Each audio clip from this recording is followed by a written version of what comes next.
So this is kind of the mid-build update. A little bit of a backstory. So we had the V8, we were going to put into a different chassis. Then on round 4 of CSCS at Shannonville, we blew up the green car. Well, the supercharger failed, the motor's still okay. So we kind of made a decision to put the V8 into the green car. And yeah, so I've been awful at filming. I've been busy. It's been 2 months of working on it every minute I can, fabricating, making things as perfect as I can. And just, it's been a lot of boring content, but a lot of kind of interesting stuff. So I'm just gonna go over that now. So the motor's in it, the rad's mounted, the oil cooler's mounted. We have a seat, a steering wheel. We have our gauges temporarily put up just for test drive purposes. We have our exhaust done just to the catalytic converters right there. We're waiting on mufflers. And most importantly, it runs. To get to this stage, we've had to obviously mount the rad, mount the oil cooler, make an expansion tank, and wire everything, check clearances, everything. So I'll start with one of the more important things is the rad.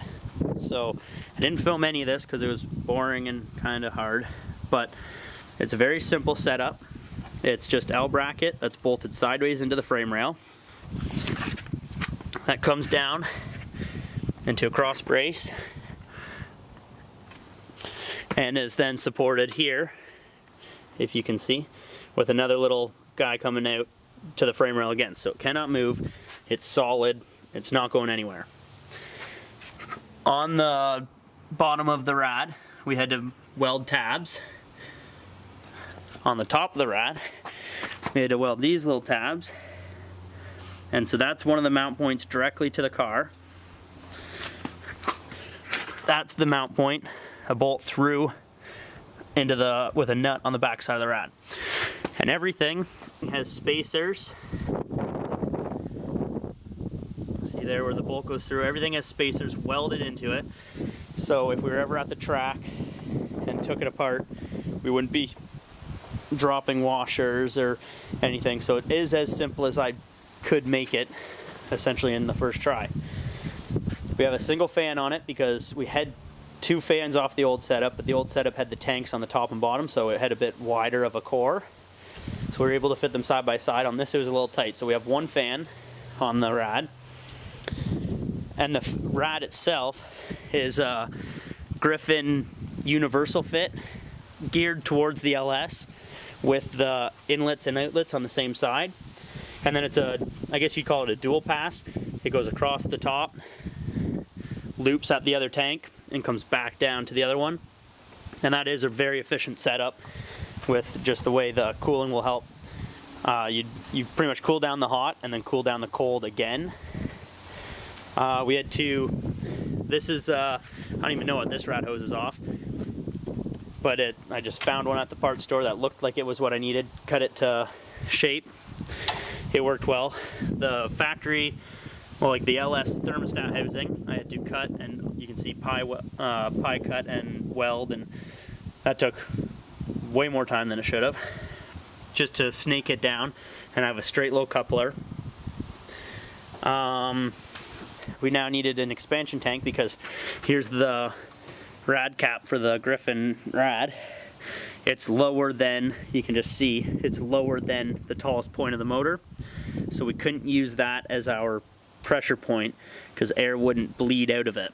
So you follow that line all the way over to our expansion tank, which also has both the steam ports, the rear and the front steam ports, and then goes up to here where all the air should bleed out.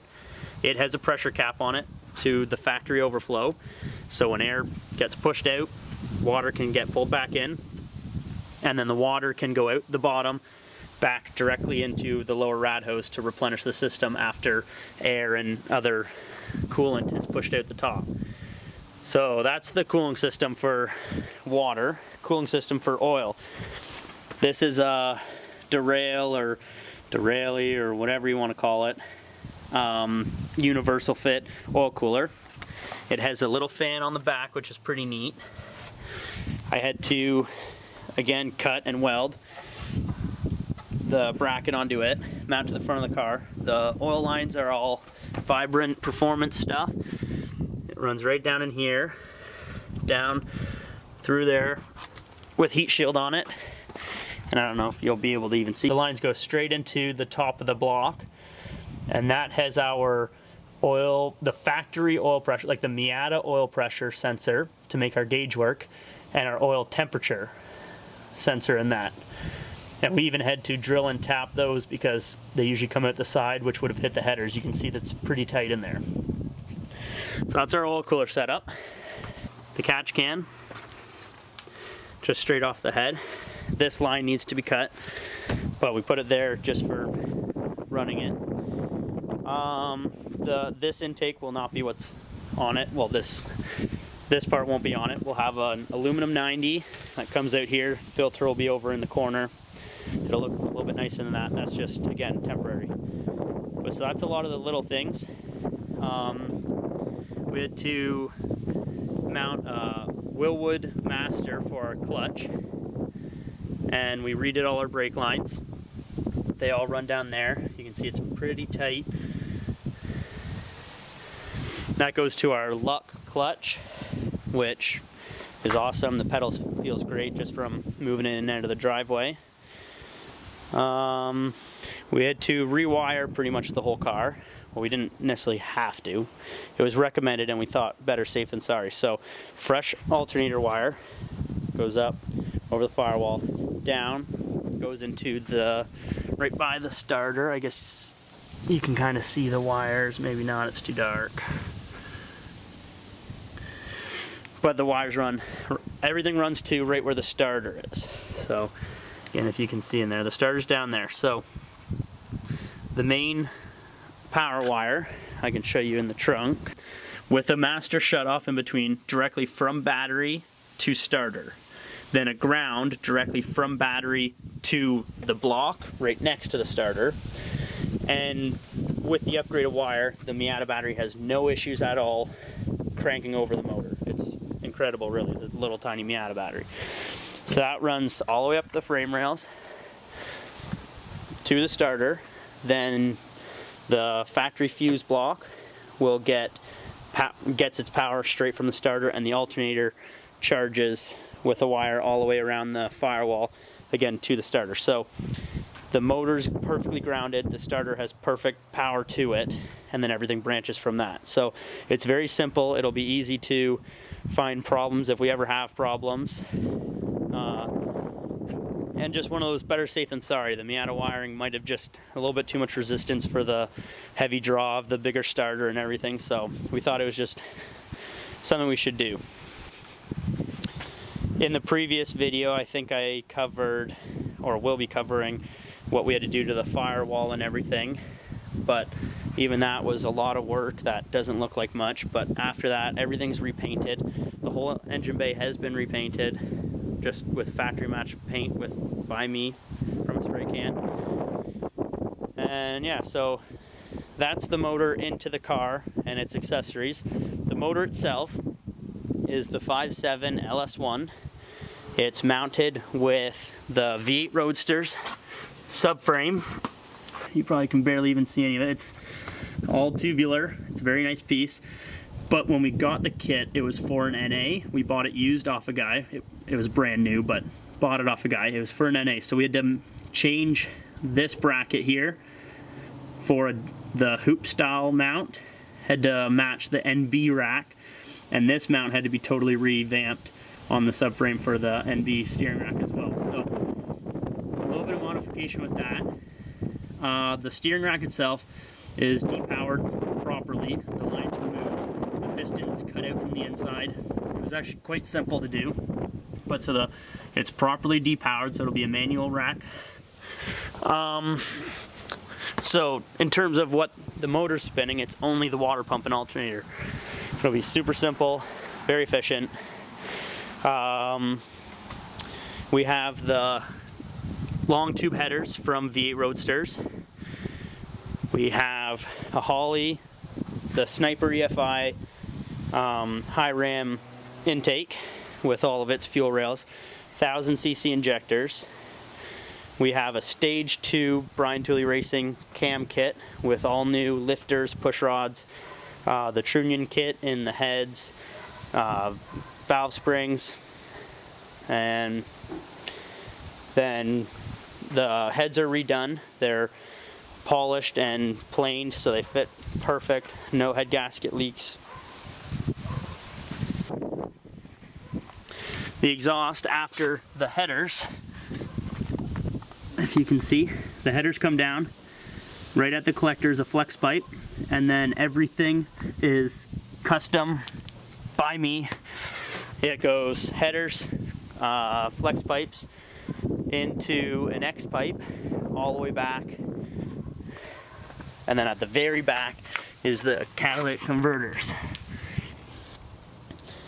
And then so after the cats will be, we don't have them yet, will be mufflers, and each muffler is a single in and a dual out, so we're gonna have 4 exhaust tips and it's gonna look pretty sweet. That's a lot of the engine covered. The car itself is exactly how it was before with the Wilwood big brake kit. These are obviously not the wheels I'll be running, these are spares. Wilwood big brake kit, the spoiler, we have a splitter, the interior will be put back in. Everything will be put back together exactly how the car used to be, but with twice as many cylinders and hopefully at least twice as much power. So I'll go ahead and fire it up, show you it running. I already had it running today, so it should be warm. Everything's all just jerry-rigged for now. Here's my ignition switch. Make sure it's in neutral. Now I just gotta essentially hot wire it.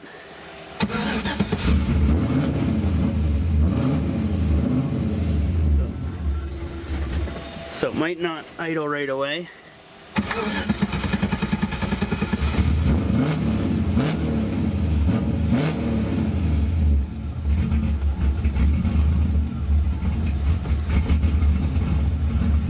So there it is running. We've already had a few little hiccups with it, but we seem to have it pretty good. Considering it's not tuned, it runs well with the 1000cc injectors. You can hear the cam just chop.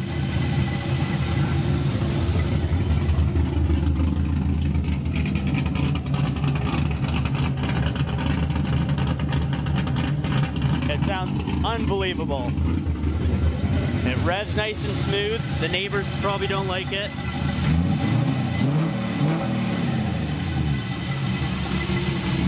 So we were able to take it for a test drive. I'll add some clips in.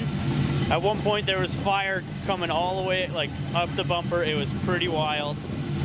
Yeah, so a few things jerry-rigged. Like our fan is just jerry-rigged for now to make sure it's under control, but yeah.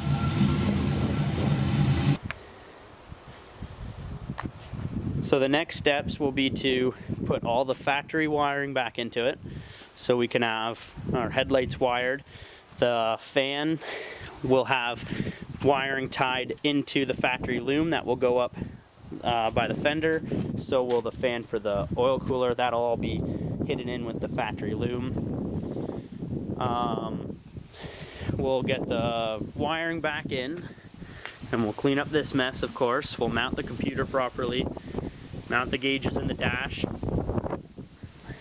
We hope to turn our roll bar into a cage. We'll come across right at like the window line and we'll tie in down by the pedals there, and then hopefully do a door bar, because with a lot more power we'll be going a lot faster. So I want it to be safe.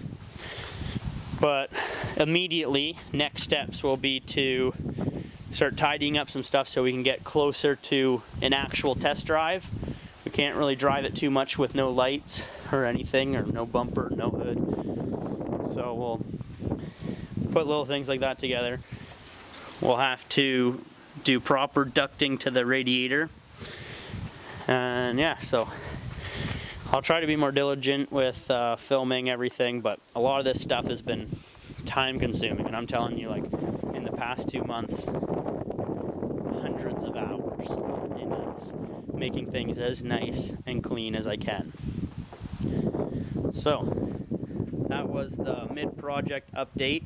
I still have other stuff to edit and upload, so if this is uploaded first and other things don't make sense, then just stay tuned.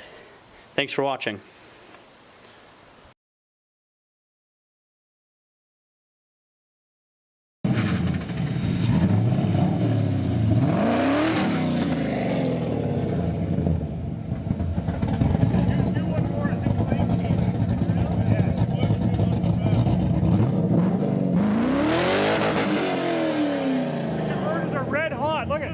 Look at